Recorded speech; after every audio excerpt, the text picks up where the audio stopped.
I'm extremely glad to be part of this campaign of launching the Executive Master on Sustainability and Transformation. I think it means a lot to businesses and to the private sector. There will be no carbon neutrality, no climate change transformation, right, without the industry. And that's why we need education. So there is a sense of urgency. Our home is burning, called the planet. And we know that the Paris Accord, well below 2 degrees C, but the 1.5 trajectory has to be honored, has to be followed by the critical mass of industries, right? And industries are part of the problem, but I also believe that industries should be part of the solution. And that's why we need a new ways of educating our future leaders, getting expertise, upskilling and reskilling, right? In my old days, right, when I was educated at school, sustainability was a nice thing to have. And as a scientific person, I was educated on life cycle analysis about the end of life of products, but there was no sustainability, executive education. And that's why I'm so proud, I'm so thrilled to be one of the ambassadors of the Executive Masters for Sustainable Transformation. And it happens here in Belgium, in Brussels. And I have the honor to lead an icon and a beacon of the chemical industry in Belgium called Solvay. And our founder, Ernest Solvay, 120 years ago, founded that school. So we have something in common. And it's more than the name, is our belief, is our faith that humanity progress should be enabled by sustainable growth, and that sustainable, profitable growth cannot be enabled without the right education, without the right training, without the right upskilling and reskilling. And that's what you are going to offer to the youth and to the future leaders through your Executive Masters. When I look at change and the sustainable transformation, for me, it's more an opportunity than a hurdle, first of all. I'm an optimistic humanist. I believe in people ingenuity. I believe in the youth who are going to change the way we do business, who are going to push more circularity businesses, right? So I think it's an opportunity to do business differently, to grow differently, to quit our linear thinking and to go to a more circular thinking. And that's what schools should be doing now, right, with the younger, population. So of course there are hurdles. It's because, there is an existing linear thinking system which needs to be changed and revolutionized. There is a new ways of doing innovation, of doing products. Again, when I was younger and I, started my chemical degrees, I was taught that a product, an innovation should actually meet technical specification, and eventually we will look at the life cycle analysis, but nobody asked us at that time to really think about the second life, the third life of the product. That's what we are asking our innovators today, is to say there is no end of life. Think about circularity, right? So I think these are opportunities for the youth and the young generation really to impact the businesses differently, and again, to bring us closer, faster to carbon neutrality, which we need badly. So the world is scarce of resources. And for me, it started at home. I grew up in Casablanca in a humble home. And the scarcest resource was potable water, believe it or not. And sometimes when it reaches home, it was not safe. So I grew up in the philosophy of, I do not have the luxury to waste. That's why I'm greedy with natural resources as a business leader, right? I do it at home and at work. And I think the young generation, they are even more educated and aware about that, the scarcity of resources, saving the planet, saving the climate, saving water, cut the bad waste, right? Look at circularity, ensure that we exit coal, for example, like we're doing at Solvay. And of course, all of this is at the service of humanity, right? And bring a better life in our societies, in our communities, in our jobs. And you do that by looking at how inclusive you are. And equity of chances, equality of chances, equity of wages at the same responsibility between gender, wages. The principle is still to honor, the human rights and having the right code of business integrity and business ethics within each employer. That's the principle. It's climate, resources, and better life. And that's what at Solvay we call our Solvay One Planet, which we launched back in 2019. And at that time, we were not aligned with the Paris trajectory, we were cutting emissions half of what Paris needed us to do. And we put an ambition. It was scary. It was bigger than us. We didn't know how to do it. But then we raised the bar, and our scientists, our innovators, our sustainability experts, got together and find a way. Now we have 59 projects, which represents like taking off 2 million cars, diesel cars off the road every year. And we need 3 times this to reach neutrality. But believe it or not, since 2019, we scored twice Paris, almost twice Paris every year, while we were scared in 2019. And now the sky is the limit. Not only our trajectory is well aligned below 2 degrees C, but we are committed to carbon neutrality latest by 2050. And we even went beyond, because winning is contagious. And we are like athletes, we raised the bar. Now we are targeting a scope 3, objectives, which were blessed by the Science-Based Target initiatives. Solvay One Planet is 3 pillars: climate, resources, and better life. And in the better life, we wanted to go back to our roots, which are about humanity. We are a human-centric company.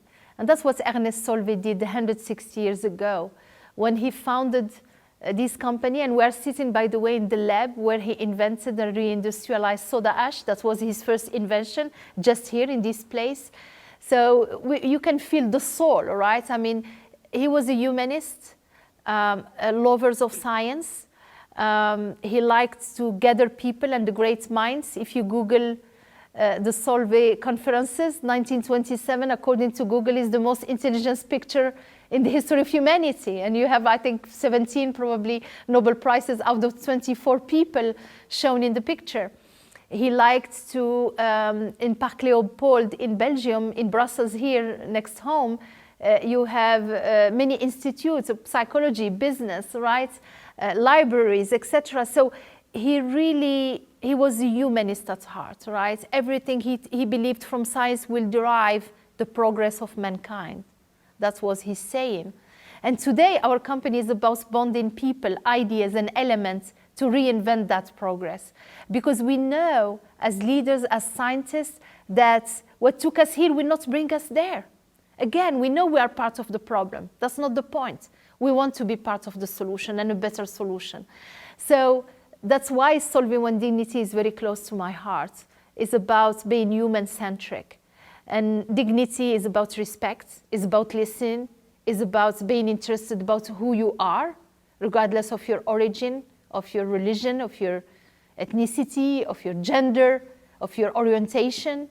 I'm interested by who you are, how you can impact the company, how you can bring yourself at work, right? Because I know if you bring the whole self at work, you're gonna be an engaged employee and highly productive employee, because a happy employee is highly productive employee.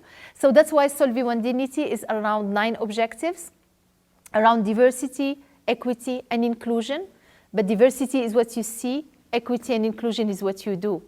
So we are promoting inside Solvay inclusive environments. We ask people to bring their whole self. We are talking about orientation, which was a taboo a few years back. So now we have LGBTQ+ type of employee resources on the top of women and African American type of resources. We promoted 16 weeks co-parental leave, regardless of your country of residence, of origin, because we believe that if you want to promote women at the top, you need to help them in critical period of their lives, which is maternity and paternity. And believe it or not, since 2 years we launched the program as part of Solvay One Dignity. We have 641 babies who enjoy their fathers, right? So We launched our employee shareholding program as part of Solvay and Dignity. We did our coming out last year, and we declared that we're going to close wages gap between men and women at Solvay, not knowing how much they are. Year to date, we have 951 cases already year to date, right? And we do it because it's just injustice. It's injustice if you don't fix it. So that's why we are fixing it. And our employees, they love that. They love that, you know, we are opening the Pandora box. We are really talking about the injustice inside the company if they are, and fixing them. Sometimes it needs time. And all of this is at the service of diversity. And for us, diversity is more than gender.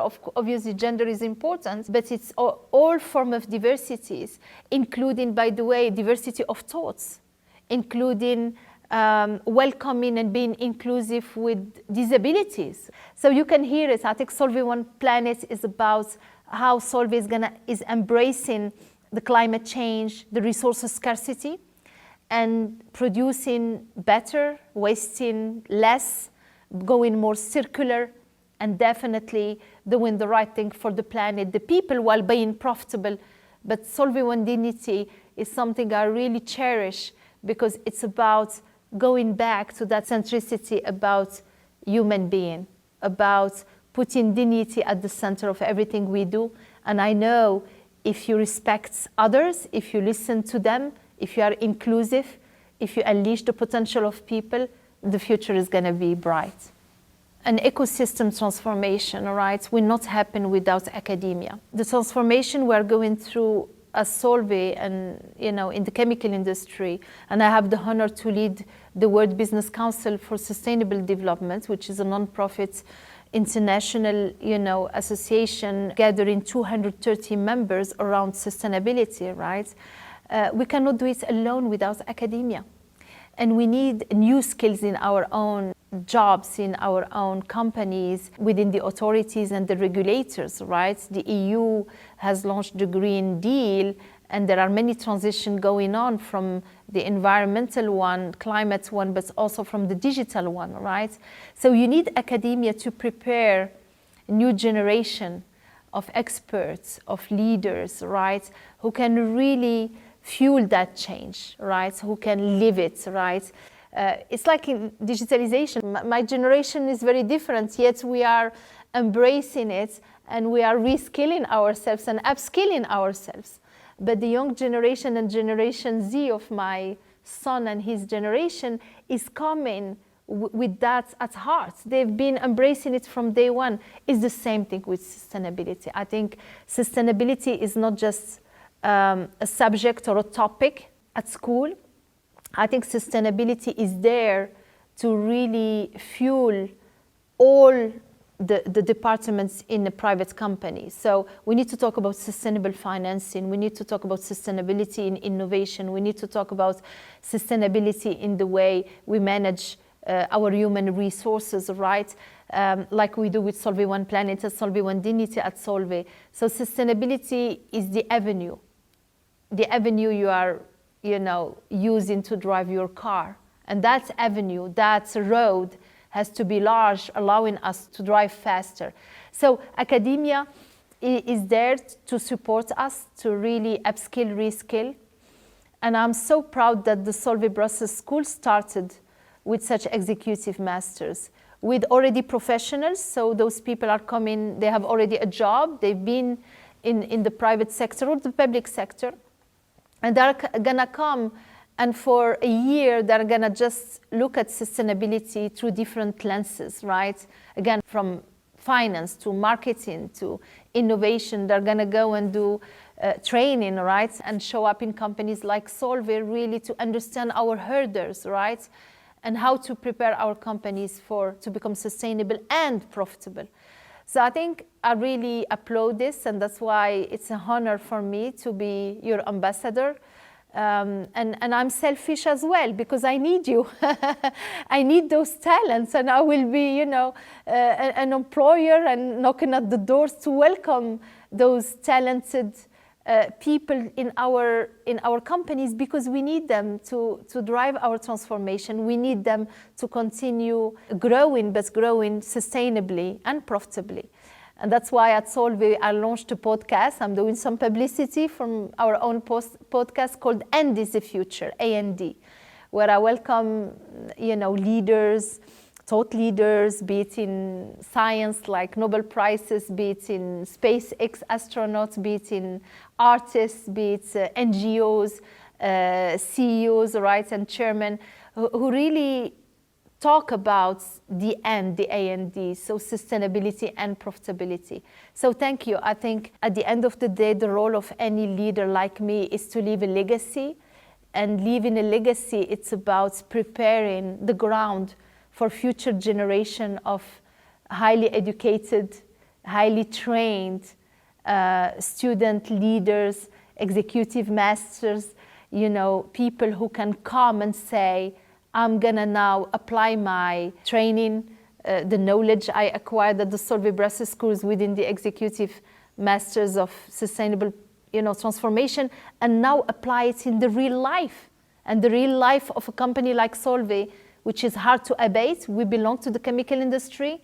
We have a long way to go to reach carbon neutrality.